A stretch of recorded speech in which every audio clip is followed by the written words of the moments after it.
अस्सलाम वालेकुम जी, मेरा नाम है जुनैद तारिक और मैं आप लोगों से थ्रू दिस वीडियो एक अपनी लाइफ का पर्सनल एक्सपीरियंस जो पिछले 3.5 साल में मैंने गुजारा उसको मैं डिस्कस करना चाहता हूँ। और मेरा ख्याल है कि उस चीज़ से काफ़ी लोग मुस्तफ़ीद भी होंगे, बहुत से लोगों को फ़ायदा होगा और बहुत से लोग जो उस सिचुएशन में होंगे उससे निकल भी सकेंगे। मैं पिछले 3.5 साल में मैंने बड़ा कुछ सहा, देखा, बर्दाश्त किया। एक प्रॉब्लम मेरे साथ क्रिएट हो गई कि मुझे किडनीज़ का इशू हो गया। दिसंबर 2022 को मेरे पाँव स्वेल होना शुरू हो गए काफ़ी ज़्यादा और इंडाइजेशन बहुत ज़्यादा थी, वॉमिटिंग्स हो रही थी और गैस का बहुत ज़्यादा इशू था, इंडाइजेशन थी बहुत ज़्यादा, फिर सुस्ती बहुत ज़्यादा होती थी, मतलब काफ़ी सारे प्रॉब्लम्स आ रहे थे। डायबिटिक में हूँ ऑलमोस्ट 2010 से, लेकिन उसकी वजह से इतना प्रॉब्लम नहीं हुआ जितना इस इशू ने मुझे तंग किया। खैर मैं काफ़ी सारे डॉक्टर्स के पास गया, एक किडनी वाले डॉक्टर को चेक करवाया, उन्होंने काफ़ी रिपोर्ट्स वगैरह करवाई, बट उन्होंने मुझे रेफ़र कर दिया टूवर्ड्स सम जो स्टमक के डॉक्टर्स होते हैं उनके पास। उधर चला गया, उन्होंने कहा कि आप लिवर वाले डॉक्टर के पास जाएँ। उन्होंने भी कुछ टेस्ट वगैरह किए, पहले मेरी एंडोस्कोपी वगैरह की, उन्होंने कहा कि आपका स्टमक वगैरह सब कुछ ठीक है। देन उन्होंने मुझे रेफ़र कर दिया टूवर्ड्स डॉक्टर ऑफ लिवर। मैं उधर चला गया, उन्होंने कुछ टेस्ट वगैरह किए, तो लेकिन जब सारे टेस्ट हो गए, मैंने एक चीज़ ये भी नोट की कि डॉक्टर्स जो हैं इनकी मोनोपोली ऐसी है कि एक दूसरे को पेशेंट्स रेफ़र करते हैं, एक दूसरे को फ़ायदा पहुंचाते हैं, पहुंचाने के बाद जब कुछ समझ नहीं आती तो वो छोड़ देते हैं पेशेंट। मैंने यही चीज़ आजमाई, मैंने यही चीज़ देखी है। बहरहाल मैं डॉक्टर्स का नाम नहीं लूँगा, पता नहीं मुझे लेना चाहिए नहीं लेना चाहिए, बट स्टिल मैं चाहूँगा कि वो इज़्ज़तदार लोग हैं, लोगों के सामने उनकी रेपुटेशन बनी हुई है, तो किसी की रेपुटेशन डैमेज करना अच्छा नहीं होता, तो ना ही किया जाए तो बेहतर है। एनीवेज मैं फिर हाँ ये मैं बता सकता हूँ कि डॉक्टर्स वो उमर हॉस्पिटल के हैं, इतना मैं बता सकता हूँ। अच्छा एनीवेज मैं जब लास्ट टाइम दोबारा फिर अपने किडनी के डॉक्टर के पास गया, जो नेफ्रोलॉजिस्ट थे उनके पास गया, रिपोर्ट्स करवा के अपनी, तो उन्होंने फ़ाइल देख के मेरी बंद कर दी और देख के कहते हैं कि आप फ़लाँ डॉक्टर हैं अमीर लतीफ़ में, उनके पास आप चले जाएं, उनके पास शायद आपके कोई इलाज होगा। मेरा creatinine was at that time at 6 और मेरा जो पोटेशियम था वो भी 6 पे पहुंचा हुआ था, तो उन्होंने कहा कि आप उनके पास चले जाएं। वो जो मीर लतीफ़ के डॉक्टर साहब हैं उनका नाम मैं ज़रूर लूँगा क्योंकि he is very very very very good doctor. मैंने उनको बहुत अच्छा पाया है, बहुत रीज़नेबल बंदा है वो। डॉक्टर सैयद अरसलान खालिद उनका नाम है, बहुत अच्छे डॉक्टर हैं किडनीज़ के, और पेशेंट के साथ वो दोस्त बन के बात करते हैं, दोस्त बन के उसको चलाते हैं और उसका इलाज करते हैं प्रॉपरली, और किसी गलत पटड़ी पे वो नहीं चलाते हैं। खैर ये भी उन्होंने मुझे साथ कह दिया, जो पहले वाले मेरे डॉक्टर थे उन्होंने ये भी कह दिया कि वो भी 1 या 2 दिन में अमेरिका जाने वाले हैं, तो आप उनसे कांटेक्ट कर लें, वो डेफिनेटली अगर यहाँ ना भी हुए तो कोई ना कोई आपका अरेंजमेंट कर देंगे। मैं खैर जब वापस आके गाड़ी में बैठा अपनी मिसेस के साथ था, तो काफ़ी परेशानी में हम लोग मतलब थे कि क्या डॉक्टर साहब ने किया क्या हमारे साथ, ये फ़ाइल बंद कर दी है। मतलब मुझे तो ऐसा लगा जैसे उन्होंने मुझे जवाब ही दे दिया कि आपके पास टाइम ही नहीं है, मुझे ऐसा लगा। एनीवेज हम लोग खैर चुप करके वापस घर चले गए। घर जाके सोचा कि क्या करें, वालदा से मशवरा किया, मामू से मशवरा किया, उन्होंने कहा कि इस तरह करते हैं हम लोग ना PKLI जाते हैं, किडनीज़ का मामला है, लिवर का मामला है, PKLI से बेहतर कोई इंस्टीट्यूट ही नहीं है, तो हम उधर जाते हैं। खैर हम लोग PKLI चले गए अगले दिन। वहाँ पे जाके डॉक्टर्स ने जो मेरी सूरत हाल देखी तो डॉक्टर ने ये कहा, खैर वहाँ भी मुझे टू बी वेरी ऑनेस्ट थोड़ा सा अप्रोच करना पड़ा था क्योंकि वहाँ पे फ़ौरन टाइम नहीं दिया जा रहा था उस वक्त, तो फ़ौरन अटेंड भी नहीं करते। और वहाँ पे एक सबसे बड़ी मुसीबत जो है PKLA में वो ये है कि वो एमरजेंसी में पेशेंट को डील नहीं करते। वो एमरजेंसी में सिर्फ उन पेशेंट को डील करते हैं जो कि उनके वहाँ पे जिन्होंने ट्रांसप्लांट करवाया होता है उनको वो एमरजेंसी में डील करते हैं। अदरवाइज़ वहाँ जो पेशेंट OPD वगैरह में जाते हैं तो उनको वो डील नहीं करते इन एमरजेंसी। खैर डॉक्टर के पास गए, डॉक्टर ने डॉक्टर शाम अहमद नाम है डॉक्टर साहब का जो जिन्होंने मुझे अटेंड किया, और उन्होंने फिर चेक वगैरह करने के बाद मुझे कहते हैं मुझे तो ये समझ नहीं आ रही कि आप जिंदा कैसे बैठे हुए हैं, कि आपका ब्लड प्रेशर जो है वो 230/160 के 140 आ रहा है, 160 था गालबन। तो कहते हैं मुझे तो ये समझ नहीं आ रही आप जिंदा कैसे बैठे हुए हैं, इतनी स्वेलिंग है आपकी और इतना ज़्यादा मतलब आपका ये ब्लड प्रेशर आ रहा है, तो आप किस तरह चल के हैं, मैं तो हैरान हूँ आपके ऊपर। खैर वो अल्लाह का करना था, अल्लाह ताला ने थोड़ी बहुत विल पावर दी हुई है जिसके भरोसे जो है ना मैं चलता रहा। उन्होंने कहा कि हमें जो है ना वो आपको रोकना पड़ेगा, बट हमारे पास अनफॉर्चुनेटली इस वक्त रूम्स अवेलेबल नहीं है, हम आपको अभी नहीं रख सकते। वो फिर दोबारा हमने कहीं से अप्रोच करवाया और वहाँ पे फिर रूम भी निकल आया। तो जब रूम निकला तो उसमें हमें ठहराया गया। रात को उन्होंने मुझे जो है ना पोटेशियम मेरा लो करने के लिए डी पोटैश लगाया, उन्होंने मुझे विनोफर्स लगाए और क्रिएटिनिन को कम करने के लिए कुछ मेडिसिन वगैरह थी। बट अनफॉर्चुनेटली अगले दिन सुबह तक यानी कि 15 दिसंबर 2022 को उन्होंने मुझे सुबह 10 बजे आके मुझे डॉक्टर साहब ने ये कहा कि हमने रात को बड़ी कोशिश की है कि हम लोग जो पॉसिबल मेडिकेशन थी वो हम आपकी करें कि आपका ब्लड जो है ना उसको इंक्रीज़ करें। मेरा ब्लड लेवल उस वक्त 9 पे था, एज भी जो था मेरा 9 पे पहुँचा था, 9 था कि 8 था। तो कहते हैं कि हमने कोशिश की है मेडिकेशन करके कि आपका पोटेशियम लो किया जाए, आपका क्रिएटिनिन लो किया जाए, आपका एज भी बढ़ाया जाए, बट अनफॉर्चुनेटली इन मेडिसिन ने आपके ऊपर प्रॉपरली असर नहीं किया at this stage. So we think कि आपको हम डायलिसिस पे डालें और इस वक्त आपके लिए डायलिसिस बहुत ज़रूरी है। आपकी किडनीज बिल्कुल भी फंक्शनल नहीं है, तो इसलिए हमें आपको डायलिसिस पे डालना पड़ेगा। मैंने कहा ठीक है जी, मैंने कहा जैसे आपको मुनासिब लगता है। उससे पहले ज़िंदगी में कभी पता भी नहीं था कि डायलिसिस होता क्या है, यही नहीं पता था। खैर उन्होंने मुझे डायलिसिस पे डाला और शाम को जाके कहीं मेरी पहली दफ़ा जो है ना वो उन्होंने एक कैथेड्रल होती है वो यहाँ पे गले पे लगाते हैं, वो टेम्परेरी होती है, हफ्ता 14 दिन के लिए वो लगाई जाती है, उसके बाद उसको पम्प कैथ लगाई जाती है।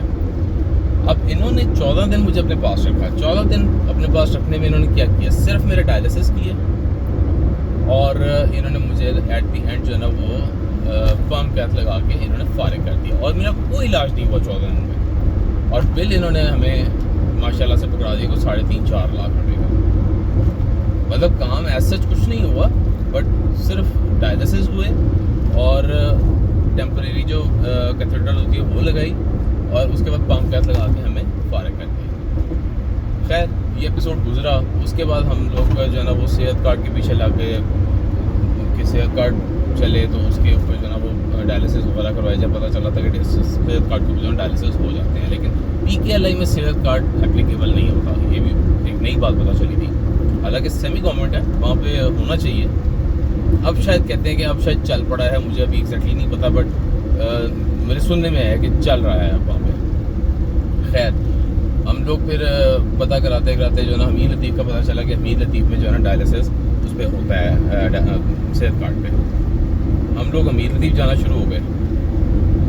उससे पहले हमने डॉक्टर मेजर खालिद हैं, doctor Khalid Parvez, major Khalid Parvez CMH में डॉक्टर हैं ये, और ये वेंस के डॉक्टर हैं जिन्होंने मेरा फिस्टुला बनवाया। उन्होंने मेरा फिस्टुला बनाया था और मैं सल्यूट करता हूँ उस बंदे को कि मैं कहता हूँ मेरी ज़िंदगी में अल्लाह पाक का बड़ा शुक्र है, अल्लाह पाक का बहुत करम, जितना कहूँ उतना कम है कि जितने भी डॉक्टर्स से मैं मिला हूँ, कुछ तो खैर मैंने उनको जांच लिया कि वो क्या चीज़ है, लेकिन जिनसे प्रॉपरली मेरा इलाज हुआ है अल्लाह का शुक्र है कि मैं कहता हूँ कि सारे ही बड़े बेहतरीन डॉक्टर्स थे जिनसे प्रॉपरली मेरा इलाज हुआ।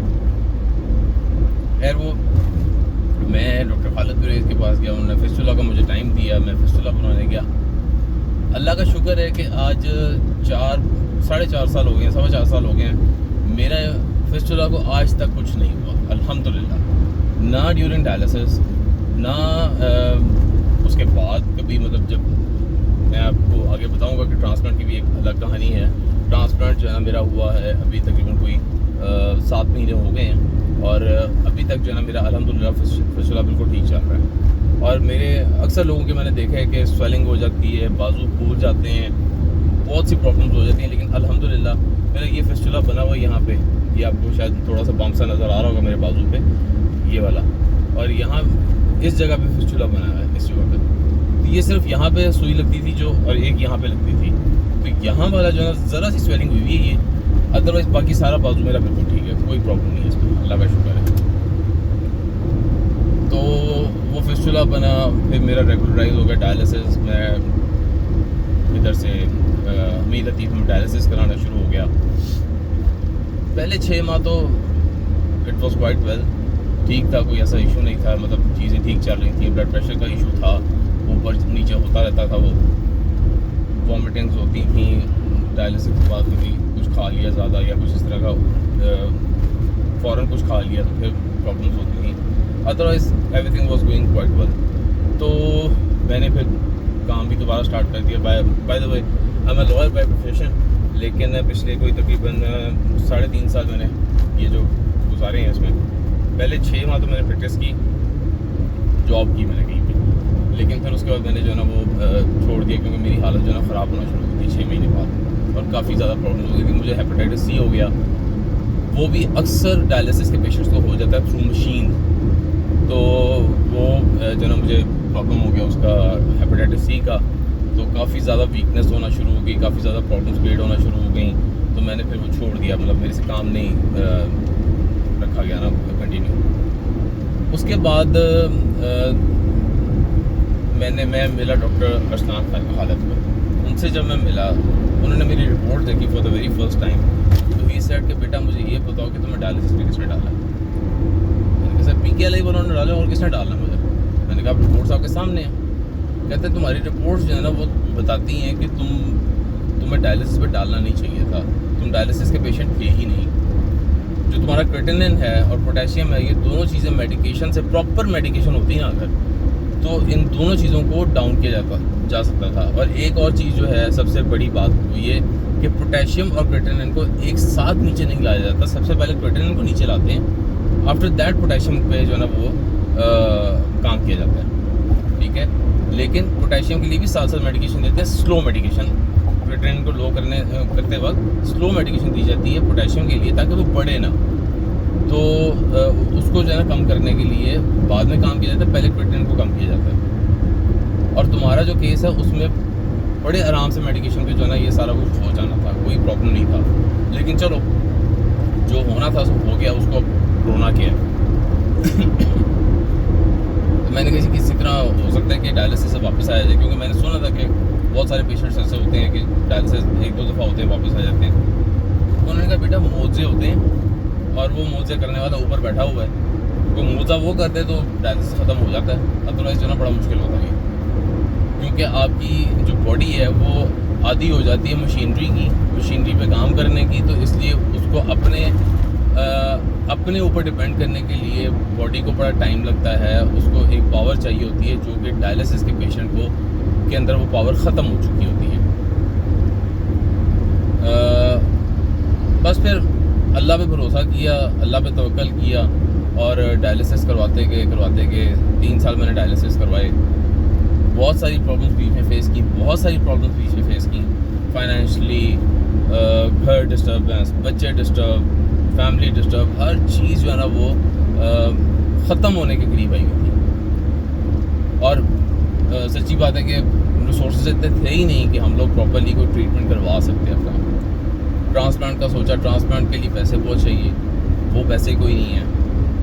मैं थ्रू दिस वीडियो, वैसे तो अल्लाह का शुक्र है कि हर नमाज के बाद जो मैं दुआ करता हूँ उसमें उन सब लोगों का मैं शुक्रिया अदा करता हूँ, और सबसे पहले अल्लाह का शुक्र अदा करता हूँ, और उसके बाद उन सब लोगों का शुक्रिया अदा करता हूँ कि जिनके दिलों में अल्लाह ताला ने वो रहम डाला, वो प्यार डाला, वो मोहब्बत डाली कि उन्होंने मुझे सपोर्ट किया फाइनेंशली। ना मुझे घर की कोई फिक्र थी अल्हम्दुलिल्लाह, ना मुझे कोई मेडिकल किसी किस्म का कोई इशू था, मतलब प्रॉब्लम था कि मेरी दवाइयाँ नहीं आ रही, मेरी मेडिकेशन नहीं हो रही, मेरा इलाज नहीं हो रहा। अल्हम्दुलिल्लाह अल्लाह ताला ने ऐसे दोस्त दिए हैं, ऐसे प्यारे दोस्त दिए हैं, ऐसी प्यारी ज़िंदगियाँ मेरे साथ लगाई हुई हैं कि जिनको सिर्फ एक फ़िक्र थी कि यार अपने आप को बचा, बस अपने बच्चों के लिए बचा, तेरे छोटे छोटे बच्चे हैं, अपनी ज़िंदगी को बचा, छोड़ दे इस मामले को कि जी मेरे पास पैसे नहीं है, हम बैठे हैं, हम देखेंगे। तुमने सिर्फ हमें ये बताना है कि कितने पैसे चाहिए और कब चाहिए, अगली बात हमारे ऊपर छोड़ दो, तुमने कुछ नहीं सोचना। बड़ा मैं कहता हूँ अल्लाह का शुक्र है, मैं बहुत लकी हूँ अल्हम्दुलिल्लाह इस मामले में। अल्लाह का बहुत शुक्र है, अल्लाह का बहुत शुक्र है कि ऐसे दोस्त मेरे साथ हैं जिनको आज भी इस दौर में भी, इस मुश्किल दौर में भी, जिन्होंने अपने वक्त में से वक्त निकाला, अपनी जो है ना मतलब जो भी वो कमाते हैं, जो भी वो करते हैं, उन्होंने अपने साथ मुझे खड़ा करके मेरा इलाज करवाया। सीरियसली मैं उनका बहुत शुक्रिया अदा करता हूँ। और बहुत सारे ऐसे एनोनिमस लोग हैं जिनको मैं जानता तक नहीं, तो उन लोगों ने बहुत ज़्यादा हेल्प की, मैं सबका शुक्रिया अदा करता हूँ इस वीडियो की तवज्जो से। ये वीडियो मैं किसी मोनेटाइजेशन के लिए या किसी और चीज़ के लिए नहीं बना रहा, मुझे कोई शौक़ नहीं चीज़ों का। अल्हम्दुलिल्लाह अल्लाह ताला जो दे रहा है, जैसे दे रहा है, जब दे रहा है, मुझे बहुत अल्लाह का शुक्र है कि मेरे लिए वो सब कुछ ठीक है, कोई ऐसा प्रॉब्लम नहीं है अल्हम्दुलिल्लाह। अब अल्हम्दुलिल्लाह मैंने काम भी शुरू कर लिया है, प्रैक्टिस में वापस आ गया हूँ। ये अलग बात है कि पहले लाहौर में प्रैक्टिस करता था, अब मैं इस्लामाबाद में प्रैक्टिस करना शुरू हो गया, मैं इस्लामाबाद ही शिफ्ट हो गया हूँ। तो अल्लाह का शुक्र है, एवरीथिंग इज़ गोइंग वेल अल्हम्दुलिल्लाह। मैं आपको थोड़ा सा मौसम दिखाऊँ, मैं असल में लाहौर से वापस इस्लामाबाद जा रहा हूँ इस वक्त, तो मौसम दिखाता हूँ आपको मोटरवे पे कि कैसा हुआ, बहुत प्यारा होने लगी है। यहाँ पे कैमरे में जो ना लाइट नज़र आ रही है ज़्यादा, वरना यहाँ पे तकरीबन अंधेरा हुआ है। बहुत खूबसूरत मौसम नज़र आ रहा है। एनीवेज, वो जो 3 साल मैंने गुजारे बीमारी में, उसमें ये हुआ, एक तो ये आप देखिएगा जितने भी किडनीज़ वाले पेशेंट हैं, ये उनके लिए बेसिकली मैं एक एजुकेशनल वीडियो बना रहा हूँ कि ताकि उनको कोई फ़ायदा मिल सके, उनको एडवांटेज मिल सके, मेरे एक्सपीरियंस से फ़ायदा उठा सकें। क्या करना चाहिए डायलिसिस के दौरान, या किडनीज़ का अगर प्रॉब्लम स्टार्ट भी हुआ है तो उसके लिए क्या करना चाहिए, क्या नहीं करना चाहिए, किन चीज़ों से बचना चाहिए। सबसे पहले तो आप लोग ये सोचिएगा जिनको किडनीज़ का इशू हो रहा है, जिनको लग रहा है कि मेरा क्रिएटिनिन बढ़ रहा है, इनडाइजेशन हो रही है, वॉमिटिंग्स हो रही हैं खाने के बाद, प्रॉपर्ली भूख नहीं लग रही है, और उसके बाद पेट फूला हुआ है, बॉडी स्वेल हुई हुई है, पाँव स्वेल हुए हुए हैं, फ़ौरन से पहले अपने टेस्ट करवाएं आप, जिनमें सबसे पहले CBC है लाजमी तौर पे, सेकेंडली RFTs हैं, थर्ड प्रोटीन है, फोर्थ LFTs। ये अपने रिपोर्ट्स जो है ना, ये आप लोग अपनी ज़िंदगी का हिस्सा बना लें कि हमने हर महीने ये रिपोर्ट्स करवानी है। कोई ज़्यादा महंगी नहीं है, यकीन जाने कोई महंगी नहीं है।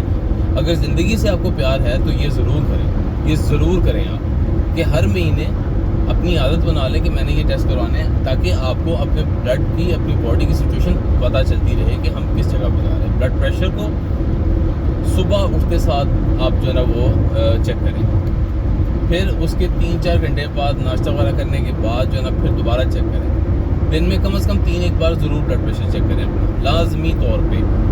40 के बाद, मैं बल्कि 40 तो अब ज़्यादा हो गई है, मैं कहता हूँ कि 30 के बाद, आजकल के दौर में, आजकल के सिचुएशन में 30 के बाद इसको अपनी रूटीन बना लें, क्योंकि ये अब नॉर्मल चीज़ हो गई है ब्लड प्रेशर। हमारे मुल्क के जो हालात हैं, जो दुनिया में सूरत हाल चल रही है सारी, और जो सोशल मीडिया को लोग बहुत ज़्यादा देखते हैं या सोशल मीडिया के मुताबिक बहुत ज़्यादा चलते हैं, क्योंकि ये इसने इतना फस क्रिएट किया हुआ है पूरी दुनिया में, लोगों को इतना स्ट्रेसफुल किया हुआ है कि हर बंदा जो है ना हर वक्त परेशानी में लगा हुआ है। भूख इतनी है, अफलास इतनी है, लोगों के फाइनेंशियल मैनेजमेंट पूरे नहीं होते, लोग परेशान होते रहते हैं, खर्चे बढ़ते रहते हैं और पेस बढ़ती नहीं है लोगों की। और मतलब बहुत सारे फैक्टर्स हैं। इंसान जो है ना वो परेशानी में चलता जा रहा है। तो वो उस सूरत हाल में बेहतर ये है कि आप अपने मेडिकल को जो है ना वो रखें, सही रखें, अपनी बॉडी को सही रखें, अपने फिज़िक को सही रखें, अपने जो आपके ये ब्लड लेवल्स हैं, जो आपके बॉडी ऑर्गन्स हैं, इनकी रिपोर्ट अपने पास प्रॉपरली रखें, इनको आदत बना लें, मामूल बना लें, ताकि आपको पता चलता रहे कि आपकी बॉडी में कोई मसले तो नहीं आ रहे, और अगर आ रहे हैं तो उनको बर वक्त जो है ना वो आप किसी डॉक्टर से कंसल्ट करके उनको प्रॉपरली एड्रेस करें। देखिए, मैंने एक चीज़ सीखी है और समझी है इन 3-3.5 सालों में कि इंसान के पास अगर सेहत है ना तो वो बादशाह है, और बीमारी में इंसान मोहताज है। यकीन जानिए कि इंसान जो है ना मोहताज है, ठीक है। और वो मोहताजी जो है ना वो इतनी बुरी है, इतनी बुरी है, इतनी बुरी है कि जितना आप सोच सकें उतना कम। मैं अल्लाह ताला से माफ़ी मांगता हूँ, अल्लाह ताला से दुआ करता हूँ कि अल्लाह ताला दोबारा कभी किसी पे मेरे दुश्मनों को भी इस मैच में ना लेके आए कि ये इतनी गंदी चीज़ है, बीमारी जो है ना इतनी गंदी चीज़ है। तो कि अल्लाह ताला ने वादा किया है कि बीमारी भी वही देने वाला है, शिफा भी वही देने वाला है। बस बीमार अगर आप हुए हैं ना तो एक तवक्कल रख लें अल्लाह पे कि मैंने ठीक होना है। अपने अंदर थोड़ी ताकत रखें, अपने अंदर थोड़ी मजबूती रखें, तो अल्लाह ताला आपको ठीक कर देगा। अगर आप दिल छोड़ देंगे ना, अगर दिल हार जाएंगे कि जी नहीं मैं बीमार हो गया बस मैं गया, तो आप वाकई गए, ठीक है। वो बीमारी आपको लेके बैठ जाएगी। ये काम आपने नहीं करना। अपने आप को स्टेबल रखें, ठीक है। लाइफ डेफिनेटली जब बीमार होता है बंदा, थोड़ा सा सर में भी दर्द होना, इंसान सर रख के बैठ जाता है और यकीन जाने के मतलब उसको बिल्कुल होश नहीं होती कि मैंने करना क्या। तो उस चीज़ से निकालने के लिए अपने आप को थोड़ा सा अपने अंदर मजबूती पैदा करें। पेन किलर्स का इस्तेमाल बिल्कुल छोड़ दें। मैंने बहुत बड़ी बड़ी गलतियाँ की हुई हैं। मेरा ये सिलसिला शुरू यहीं से हुआ था। शुगर तो मुझे थी, मेरे किडनीज में भी स्टोन्स थे, ये भी मुझे पता था। थर्ड थिंग, मुझे माइग्रेन था बहुत पहले से। वो जब मैं लॉ कर रहा था 2005 से पहले, तब BA से था मुझे माइग्रेन, और तब मुझे एक डॉक्टर साहब ने मेडिसिन दी थी एंड द नेम वाज टॉर्मेक्स। मैं आप लोगों को सजेस्ट करूंगा जो ये वीडियोस देख रहे हैं, टॉर्मेक्स का इस्तेमाल बिल्कुल मत करें, बिल्कुल मत करें। मेरे एक्सपीरियंस में चीज़ें लोग कहेंगे आप लोग कि जी मतलब हर चीज़ यूज़ करके बैठा हुआ है और हम लोग को मना कर रहे हैं। जो मैंने जो अपनी ज़िंदगी के साथ ख़राबी की है, मैं नहीं चाहता कि कोई और भी करे। मैंने जानबूझ के नहीं की, लेकिन ज़िंदगी में ऐसे मराहिल आए, ज़िंदगी में ऐसी परेशानियाँ आई, ऐसे मसले मसाइल आए कि मैं जो है ना मतलब उन चीज़ों की तरफ चला गया। खैर, वो पेन किलर बहुत हैवी किस्म के पेन किलर है, और मुझे माइग्रेन होता था। मैं एक गोली खाता था, 5 मिनट बाद आँख लगती थी, और जब मैं उठता था बिल्कुल फ्रेश होता था। मतलब वो इतनी हैवी पेन किलर थी। तो हुआ क्या कि दिसंबर जो मैं आपको बता रहा हूँ 2022 में, कि मेरे सर में दर्द रहना शुरू किया, बहुत शदीद किस्म का। बहुत से दिन में कुछ 6 दफ़ा जो है ना मुझे पेन हो रही है सर पे। और मैं क्या कर रहा हूँ, मैं ये कर रहा हूँ कि मैं एक घंटे में, जो मैं महीने में कभी एक दफ़ा गोली लेता था, जो गोली, वो मैं घंटे में 3-4 गोलियाँ लेना शुरू हो गया। रात को मैं हॉस्पिटल जाऊँ कि चलो मैं पेन किलर लगवाता हूँ, क्या इशू है क्या नहीं। डॉक्टर्स भी अल्लाह भला करें इन लोगों का, कि डॉक्टर्स भी मुझे ये नहीं गाइड करते थे कि यार अपने ब्लड प्रेशर को आप जो है ना रेगुलरली चेक करें। मुझे डॉक्टर्स ने ये कहा कि इस वक्त आपका ब्लड प्रेशर हाई है क्योंकि आपके सर में दर्द है, अदरवाइज एवरीथिंग इज़ नॉर्मल। हम आपको पेन किलर दे रहे हैं, आप घर जाके सोएं आराम से, उसके बाद सुबह उठेंगे तो ठीक होगा। लेकिन वो दर्द क्या था, वो ब्लड प्रेशर का दर्द था। मुझे पता नहीं था, डॉक्टर्स बता नहीं रहे थे सही तरह। मैंने वो उस दर्द को ना समझा और फिर जो है ना मैं गोलियां खाता गया। अगले दिन सुबह उठूँ तो फिर दोबारा वही दर्द मुझे दोबारा फिर शुरू हुआ, फिर मैं गोलियां खा रहा हूँ, फिर अगले दिन, मतलब इसी तरह ही चलता रहा सिलसिला। कोई 1 हफ्ता मैंने गोलियां इस तरह खाई हैं वो। और उन्होंने क्या किया, ब्लड प्रेशर प्लस वो गोलियाँ, वो मेरे लिए बवाले जान बन गई। उन्होंने 1 हफ्ते में मेरी किडनी उड़ा के रख दी। हालांकि मुझे शुगर 10 साल से थी, मैं डायबिटिक 10 साल से था, इंसुलिन ले रहा था, लेकिन इंसुलिन ने इतना डैमेज नहीं किया मेरी किडनीज़ को जितना इंसुलिन कह रहा हूँ, शुगर ने इतना डैमेज नहीं किया मेरी किडनीज़ को जितना मुझे 1 हफ्ते में ब्लड प्रेशर और ये पेन किलर्स ने कर दिया। खैर, मेरा किसी डॉक्टर से अब कोई गिला नहीं है, मैंने सबको दिल से माफ़ कर दिया, जिसने जो भी किया सबको दिल से मैंने माफ़ कर दिया, क्योंकि अल्लाह जाने वो जाने, मैंने अल्लाह पे छोड़ दिया, ठीक है। मैंने अपनी तरफ से माफ़ कर दिया, अल्लाह माफ़ करने वालों को पसंद करता है, मैंने उसी चीज़ को मद्देनज़र रखते हुए मैंने सबको माफ़ कर दिया। अच्छा खैर, कुछ ये भी चीज़ है, कुछ ये है कि इंसान की अपनी की भी कुछ हरकतें होती हैं जो सामने आ जाती हैं।